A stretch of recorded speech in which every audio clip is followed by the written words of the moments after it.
What is up, everyone? It's Quinn here, and in today's video, I'm going to be shifting my focus over to the fantasy football playoffs, so week 15, 16, and 17, and looking at the waiver wire to help give you guys an edge to take home your fantasy football championships. So at most of the positions, running backs, wide receivers, quarterbacks, and tight ends, the waiver wire is going to be pretty picked through at this point. You're likely not going to be finding league-winning wide receivers, quarterbacks, tight ends. Maybe you could get a league-winning running back, but it's more so in like the handcuff option where like the starter's going to go down and then they could step in, win you some games in the fantasy football playoffs. But in terms of guys that can actually slide right into your lineup, unless you're in a super shallow league, those guys probably aren't out there. The one position where I really think you can kind of plan ahead and get some league-winning options would be at the defensive spot, because certain matchups, even if defenses aren't great, they might be on waivers. If they have a nice playoff schedule, they can end up giving you some really solid points in your lineups. So in this video, I'm going to be going through some of the top options in each week, so week 15, 16, 17, and then at the end, I'm just going to talk about a few teams that have pretty nice schedules for honestly like all 3 weeks. These are going to be defenses that are rostered in 50% or fewer leagues using the ESPN waiver wire. I feel like in terms of defenses, the ones that are available are going to be pretty all over the place in different leagues. So I thought 50% was a fine cutoff. Some of them will be close to that threshold, but others will be available in like 70+% of leagues. So let's just start off with week 15. These defenses aren't really put together in any specific order, but I'd feel pretty confident with all of these defenses in my lineups for these weeks. So starting off in week 15 here with the Colts, rostered in 28.4% of leagues. They have a nice matchup here against the Steelers. This Colts defense has honestly been pretty solid on the season, so it is a little bit surprising that they're rostered in under 30% of leagues. The Steelers offense, nothing crazy. Looks like they're pivoting over from Pickett to Mitch Trubisky now. Don't know if that really, lowers the floor or ceiling of this offense. I feel like they're kind of equal at the quarterback position at this point, but it's a nice matchup here. Like I said, not worried about this Steelers offense. You're not expecting them to go out, put up a ton of points against this Colts defense. So that's the first one in week 15. Then we have the Rams, rostered in 23.2% of leagues, going up against the Commanders. This Commanders offense can put up some points, but they're also going to give up a lot of sacks, also prone to having some pretty heavy turnover games. So I think this is a nice spot here for the Rams. Then we have the Texans. The Texans are going to be on here a few times, rostered in 44% of leagues, so it's possible they're not available. I also think they have a nice matchup this week, if I'm not mistaken, so that could definitely be affecting that roster percentage. They're going up against the Titans. They get the Titans twice. This Titans offense has not been super scary. Will Levis had a spark at the beginning. He could have a very nice career, but at this point, they just don't have the pieces around him to really be a top offense. So Texans are nice. I also think the Bears are interesting here, and they're pretty widely available. Rostered in only 3.8% of leagues. They're going up against the Browns. The Browns quarterback situation is all over the place.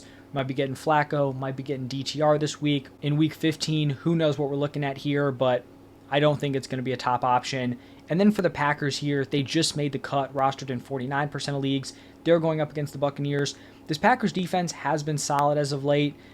Just had a nice game against the Chiefs. They looked good against the Lions on Thanksgiving. And this Buccaneers offense really isn't super scary at this point. So that's week 15. Now looking at some of the week 16 options, going to start it off with the Denver Broncos. They are rostered in only 11% of leagues, but they draw pretty much like the golden matchup at this point. I feel like there's probably 2 teams that you would want to play for your fantasy defense. The first one is going to be the Patriots, which is who the Broncos draw here. Patriots offense is just atrocious at this point. I believe they scored 10 or fewer points in the last 3 weeks, so gotta love that matchup for the Broncos. Then the next team that I think you'd want to be playing would be the Panthers, and that is who the Green Bay Packers draw here. Like I said, with week 15, they're rostered in 49% of leagues, so they may not be available, but if you can get them here in week 15 and 16, they have 2 really, really solid matchups. The Texans going to make another appearance. They're going up against the Browns. I talked about the Browns with the Bears. Their quarterback situation is up in the air, just not a super strong offense. Also, the Titans that I mentioned, the Seahawks, rostered in 24% of leagues. They draw that Titans matchup. You're going to see a lot of these, teams were kind of finding the solid matchups here. So it's going to be a lot of repeat opponents. And then the Bengals, rostered in 13.7% of leagues. They're getting that nice matchup against the Steelers. And now shifting over into week 7, this would be your fantasy football championship in most leagues. Going to start it off with the Rams. Actually, we could probably throw the Giants in there as one of those teams you'd want to be facing. Rams rostered in 23.2% of leagues. They are going to play against the Giants. Gotta love that matchup there with Tommy DeVito at quarterback. Not an offense you're super concerned about. You have the Texans, like I mentioned. They're getting the Titans again, week 15 and week 17. You have the Seahawks going up against the Steelers, another matchup you like to go out there and target. Then you have the Jaguars, who are rostered in exactly 50% of leagues, so no guarantee they're out there on the waiver wire, but they have a really nice week 17 matchup going up against the Panthers. And then wrapping this week 17 up with the Colts, rostered in 28.4% of leagues, going up against the Raiders, another team with a kind of weak quarterback situation with Aiden O'Connell in there. Hasn't been a great offensive situation since they've made that switch. And even before they made the switch, this Raiders offense really wasn't scaring anyone. So that's going week by week, week 15, week 16, and week 17. Now I have 4 teams here that I think have really solid matchups for all 3 of the playoff weeks. So we're going to start off with the Texans. I think I mentioned them. In all 3 of those weeks, rostered in 44% of leagues, they get the Titans, then the Browns, then the Titans again. And both the Browns and Titans are top 10 in points allowed to fantasy defenses. The Texans on the season has been like a league average defense. So a league average fantasy defense getting 3+ matchups. Got to feel good about having them as your defense in the playoffs.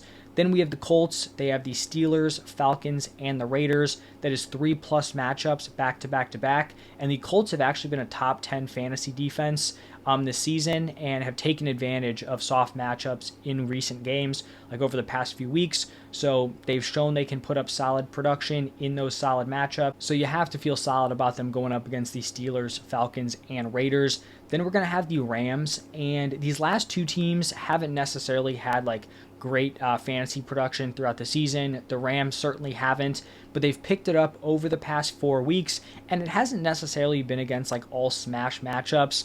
They've played the Packers, Seahawks, Cardinals, Browns. I feel like the Browns would be like the one smash matchup there, but Packers, Seahawks, Cardinals, at this point in the season, they definitely have capable offenses. The Rams have still been able to produce.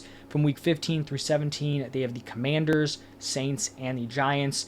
Giants and Commanders are top 5 in points allowed to fantasy defenses, and the Saints are at the middle of the pack, but I kind of feel like they're trending down rest of season. Just with the quarterback injuries to the wide receiver position, I wouldn't be surprised if they continue to fall over the last few weeks. And then the final team here, which is probably widely available in your guys' fantasy leagues, it's the Chicago Bears. And I think at this point, they seem to be widely regarded as like a bottom tier defense in the NFL. And that was very true early on in the season. They were not a good defense. They were a matchup you wanted to attack if you had, fantasy weapons going against them. But they have significantly improved since the trade deadline. They've had 3 straight solid fantasy games. One of those was against the Lions, so it hasn't just been cake matchups. I think the other was the Panthers, which, great matchup. And then the Vikings, who had actually looked pretty solid before heading into that Bears matchup where Josh Dobbs had a really rough game. But looking at their playoff schedule, they draw the Browns, Cardinals, and Falcons. Cardinals is probably the only matchup I'd be a little bit concerned about there, but Browns, you feel good about it. So they're one of those teams that could be widely available. You could just snag them, plug and play them for 3 weeks if that's what you want to do. But that's pretty much going to wrap it up for some of the top defenses. It's really up to you guys how you kind of employ the strategy. Do you want to get one of these defenses that you can play for 3 straight weeks? Do you want to just plug and play in each individual week? Do you want to get multiple of these defenses to kind of block your opponents? I think a lot of it comes down to just how your league operates, your roster settings, all of that stuff. But hopefully this video helps you guys pinpoint some defensive targets. Definitely a way to get an edge in the fantasy playoffs if you do have defenses in your starting lineups. So thank you all for stopping by. I'll have my running back and wide receiver rankings out tomorrow if you all want to check those out. But thank you again, and I will see you in the next one.